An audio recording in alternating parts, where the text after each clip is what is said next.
You don't always need to change yourself because something didn't work out, is that you just keep moving. And a thought that I think about when things don't work out is, okay, are you going to get back on the horse and try again? Keep going, keep moving, keep going forward. And there's this TV show that I was watching called, let me see if I get the name right. Let me get the name right.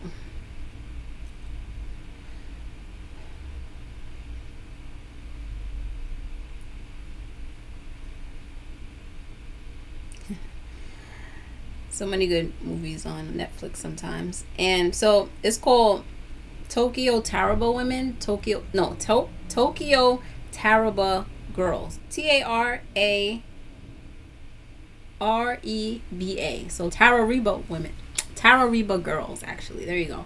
Tokyo Tarareba Girls. So it's Sex in the City, you know, that show where the women, the three women, the friends, they're like making their rounds with men and living their best life in New York City. This is about three girls living their best lives in Tokyo. I believe they're in Tokyo or Korea or whatever. I'm not sure. And so they're best friends. They're in their 30s. They just got to 30 and they're realizing that time has passed them by and all their girlfriends, everyone in their circle has gotten married, have kids, and they're three friends and we always used to make fun of just being carefree and we had our life ahead of us and now life just sped by and just time goes so quickly and you thought you had time and then time just quickly goes to you're 30 now and it's, okay, what do we do now? We gotta hurry and get married. And they're like, what if we did this? And maybe we should have just took that guy that was liking us before. And so they start taking opportunities wherever they could find it, and opportunities start popping up now. And so one is a married man, so they're like, he's the one looking at me, so I'm just gonna entertain this guy. And then another one is a guy who's like a player. He has a girlfriend already, and then he's a rock star in a band, and so he starts talking to her now, and so she'll just take it because she has nobody else and she's in her 30s and she needs to be in a relationship. And so these three girls, they start getting in relationships because they're at that 30 mark and they're like, I need to be in a relationship now. And so they think I've been a failure because I didn't get something soon enough. And so they think they have to like change themselves and just take whatever comes. And so then they learn and grow from it. And so it's about them learning and growing from these different relationships that they've chosen to entertain. And then one girl, she's one of the main characters, and she had a guy, he proposed to her. He didn't propose, he just took interest in her, but she wasn't feeling it. She wasn't liking him because she didn't like him that much at the time, so she just turned him down. And so then they just became work friends. And then maybe she should have said yes to him. So she says, now I'm 30, I need to just, he's still single. Actually, he got a girlfriend and then she dumped him. So then then he's single again. And then so I'm just gonna entertain this guy now because I'm getting up there in my age, so I need to meet somebody, I need to be with somebody. So she entertains him. So they do end up actually having, at first it doesn't seem like anything's gonna happen with them, but then eventually something does happen and they start to go out for a little while. And she's happy with him. She actually likes him. They get along. And she was going out with this other guy who actually like took interest in her, and she was like, realized that they had different tastes and humor and movies and interests and just general everyday things. And she realized it was uncomfortable being with him because he was so different from her. And then when she meets the other guy who did take interest in her a long time ago, she decides to say yes to him. And then she learns that they have more in common than the other guy. So she enjoys her time with him. But the only thing is, she still likes this other guy that she had talked to from another time. And so she has conflicts about who she likes more or less. And so he notices that, and so he dumps her because of that. So then they decide to break up because she had feelings for somebody else. And so there's this whole conflict of interest and all these things. And the show is very interesting. What I liked about it is the fact that it's relatable. The characters are relatable. I like their style. I like how youthful and young they are, and how I felt like the same way when I was a bit younger too, like feeling like you have all the time in the world to meet somebody and it's gonna happen eventually, and you just like hopeful, but then it doesn't happen, and then you start panicking, and then you start, okay, I gotta date somebody right away, and you just start doing whatever you want to do and just taking on whatever life gives you. I like how they talk about the regret and the self-loathing that they have because people are pitying them, and they think that people are pitying them because they're single and they're in their 30s already, and that's the age of no return, and that's the over the hill, and and so they're evaluating their life. It's very reflective and it's very funny. I like how they have the little what is it, the little animated characters that talk to them. That makes the show even more interesting because it's fun and funny at the same time.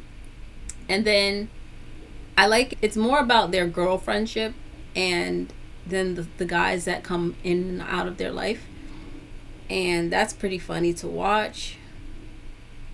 And then it's about the reality of getting something less than ideal of what you really wanted. And so a lot of the story is about they really want to be married, but they're dating men that really have no plans to marry them. Like one is already married, the other one is like dating another girl at the same time. Like it's really bad, really hopeless situation for these girls. And I like how they're generally good girls, like they have jobs and stuff. The only part I don't like about the show is that they drink a lot of beer, which I don't agree with drinking alcohol and beer like that, and especially because they make it look like it's so glamorized, which I don't agree with. And they're not like being real about alcohol drinking, which is done a lot in the show. I find that Asian shows, they tend to have a lot of pastime drinking alcohol. Like that's like a running joke for Asian K-drama pictures. They always drinking. I don't know, that's something they do a lot. I didn't like that part, but otherwise the rest of the show I like. That the main character, she's a writer, she writes screenplays for a TV show, she writes romance, which is very interesting. I like that they just talk about the real aspects of being like older and like your early 30s, late 20s, and feeling, oh, time is too short and you have to hurry up and meet expectations socially of what you thought you wanted, and your dream is to be married. And I like how they had one girl's dream was to also have a shop of her own. She was a cook. And I finally got to the close to the end of the episodes, because I think there's 14 or so episodes. I'm like up to 10 or 11, and they finally got to the good part where now the girls have made transitions in their life. They're not in that stage of hopeless and like dating men that are no good for them, that don't have a future with them, they're never gonna commit to them. They've gotten over that stage. And so I got into, this is like the last couple of episodes, and so where they are is they are becoming like secure in themselves and feeling good about themselves, even though they've had failing relationships. Like these relationships they realize were no good for them, and then they do come to their senses and realize these men are not what we want.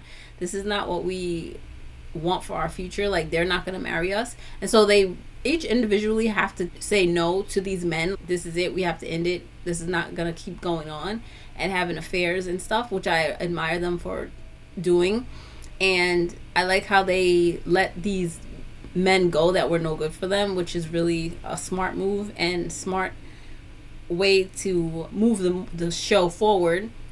But the ironic part is that they ended up going later on, they sped the time frame, and then they said, whoa, they met different men and they met guys that were better. And so one guy the girl found was from her elementary school, actually, I think, and they refound each other, and then they just became a couple.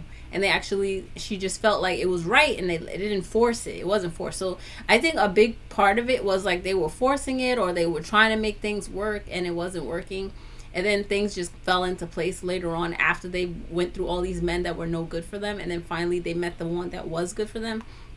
And so one was from like her elementary school that they reconnected during, no, was it or was it high school? I think there was some high school reunion, and she said, yeah, it was, I think maybe it was high school reunion.